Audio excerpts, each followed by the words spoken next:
Naftali Bennett जो है वो ज़्यादा संगीन एक्स्ट्रा मिलिटेंट राइट हैंड का आदमी है।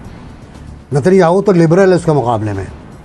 ये जो बंदा है ये बहुत एक्सट्रीमिस्ट है और ये जड़ से फ़लस्तीन ख़त्म करना चाहता है। नफ्ताली जो है वो वीडियोस वगैरह भी रिलीज करते रहे और एक वीडियो के अंदर उन्होंने पाकिस्तान का शिफा हॉस्पिटल दिखा के कहा कि ये हमास का हेडक्वार्टर है गाजा के अंदर और इसके ऊपर इस वजह से बमबारी की गई क्योंकि इसराइली पार्लियामेंट की नई इत्तेहादी हुकूमत के हक में वोट के बाद बेंयामिन नेतन्याहू वजीर आजम नहीं रहे हैं। उनकी जगह नफ्ताली बेनेट इसराइल के नए वजीर आजम मुंतखब हो गए हैं।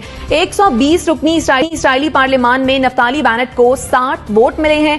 इस इंतखाब से 2 साल से जारी सियासी बहरान खत्म हो गया है, जिसके खात्मे के लिए 4 इंतखाबात कराए गए थे। अब क्या इसराइल में सियासी इस्तेहकाम आएगा और क्या फलस्तीनियों के लिए कोई अच्छी खबर आएगी? वो किसी मुस्बत पेशरफ्त की तवक्को क्या रख सकते हैं? हमारा सवाल यह है कि इसराइली वजीर आजम नेतन्याहू का 12 साला दौर खत्म हो गया है। नफ्ताली बेनेट नए वजीर आजम मुंतखब हो गए हैं, तो क्या फलस्तीनियों से मुतालिक पॉलिसी में कोई तब्दीली आएगी? जनरल साहब, आप क्या समझते हैं? देखिए, जो नेतन्याहू को शिकस्त हुई या उसका जो जिसकी वजह से उसकी प्रॉब्लम बनी, वो उसके ऊपर करप्शन के इल्जामात थे और उन इल्जामात को वो अवॉइड करता रहा, लेकिन हर सूरत वो इल्जामात मौजूद थे और कहा जाता है कि उससे तहकीकात अभी की जा रही हैं। इन हालात में उसको अगर रिजेक्ट किया है वहां के अवाम ने, इसराइल के अवाम ने, तो मेरा नहीं ख्याल कि वो उनको कोई इख्तलाफ था उसकी पॉलिसीज जो फलस्तीन के मामले में थी।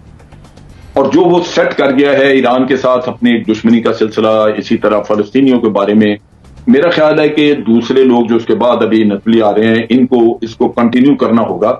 अगर ये नहीं करेगा तो हो सकता है कि हार्ड लाइनर के सामने इसको फिर वो पॉपुलैरिटी ना रहे और इनकी कोलिशन गवर्नमेंट जो है वो खत्म हो जाए।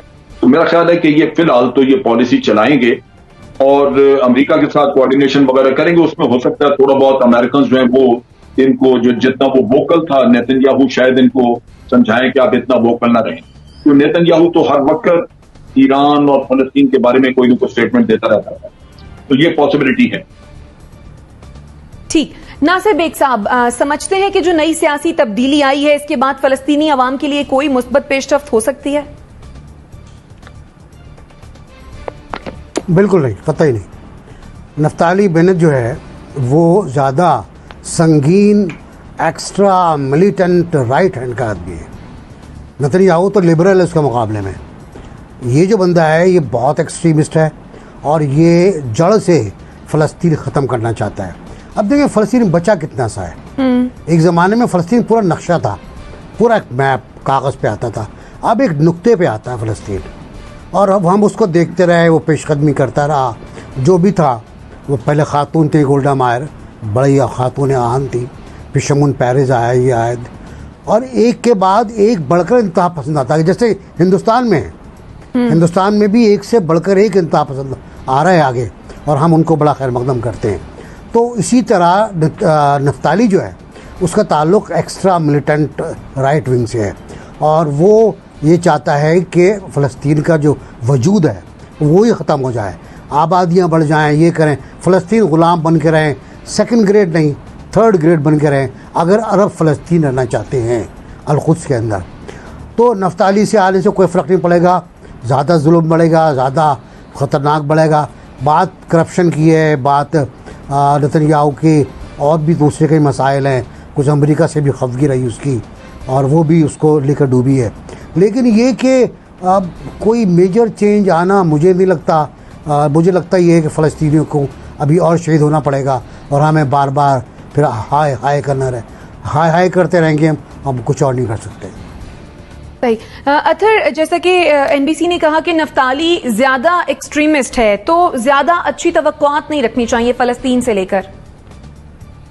जी बिल्कुल, वो तो फलस्तीन के वजूद से इनकारी हैं। वो तो ये कहते हैं कि जो 2 स्टेट सोल्यूशन है, 2 रियासतों वाला, वो भी उसको भी नहीं मानते। इलीगल जो सेटलमेंट्स हैं वो उसके भी हक में वो कहते हैं उनमें मजीद इजाफा होना चाहिए। और उसके अलावा अभी जो पिछले दिनों गाजा के अंदर इसराइल ने बमबारी की, जिसमें अस्पतालों को निशाना बनाया, स्कूलों को निशाना बनाया, सिविलियंस को निशाना बनाया, उस हवाले से भी नफ्ताली जो है वो वीडियोज वगैरह भी रिलीज करते रहे और एक वीडियो के अंदर उन्होंने पाकिस्तान का शिफा हॉस्पिटल दिखा के कहा कि ये हमास का हेडक्वार्टर है गाजा के अंदर और इसके ऊपर इस वजह से बमबारी की गई क्योंकि यहां पे भी हमास के लोग थे। तो नफ्ताली तो इस हद तक हैं कि वो तो सोशल मीडिया हो कहीं पे भी हो वो हमेशा अपने एक्सट्रीम व्यूज का प्रचार करते हैं। और एक और बात जो उनके हवाले से है वो ये कहते हैं कि मैं खुद जंगों में भी हिस्सा ले चुका हूं, वो स्पेशल फोर्सेस के ऑफिसर रह चुके हैं और वो आगे भी लड़ चुके हैं। और उनके अंदर जो मुस्लिम मुखालिफ या जिसे आप कह सकते हैं कि फलस्तीनी मुखालिफ जज्बात हैं वो इतने ज्यादा हैं कि जितना आज तक आप शायद हमने पहले कभी नहीं देखा। लेकिन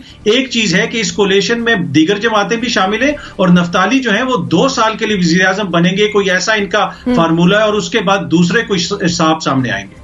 ठीक, तो जुनेरा यानी कोई मेजर चेंज नहीं आएगा नफ्ताली के आने के बाद भी? देखिए, बेसिक चीज जो है वो ये है कि हमें ये मालूम होना चाहिए कि जो ज्यूइश स्टेट है पूरी दुनिया में वो एक ही है और उसको लेके ज्यूज बहुत सेंसिटिव हैं और इनसिक्योर हैं।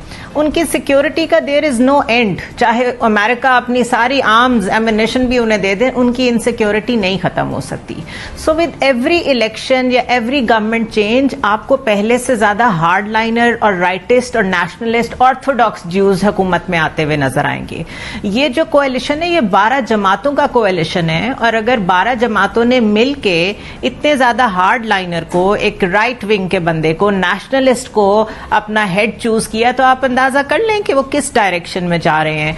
दूसरा, नेतन्याहू की जितनी पॉलिसीज थी उसमें नफ्ताली का बहुत रोल था बिकॉज ये उनका चीफ ऑफ डिफेंस भी रहा हुआ है और चीफ ऑफ स्टाफ भी रहा हुआ है। वो जब अपना मौका आया तो वो अलहदा जरूर हो गए, लेकिन जितनी पॉलिसीज नेतन्याहू ने फॉलो की हैं और जो तबाही हमने देखी है उसमें इनका ऑलरेडी बहुत हाथ था। जो अथर बात कर रहे हैं वो इनका कोएलिशन का जो आपस में समझौता हुआ है वो ये हुआ है कि हर 2 साल के बाद कोएलिशन में से एक और पार्टी का बंदा आएगा जो वजीर आजम बनेगा। लेकिन ये 2 साल में नफ्ताली से हम ये एक्सपेक्ट करते हैं कि maximum operation and suppression on Palestine और जो वेस्ट बैंक में जितनी सेटलमेंट्स रह गई हैं ये उनको भी खत्म करने की कोशिश करेंगे। ठीक हो गया। मुजम्मिल साहब, आप क्या कहेंगे? नहीं, मैं समझता हूं कि फ़लस्तीनियों के लिए मुश्किलात में इजाफा होगा। ईरान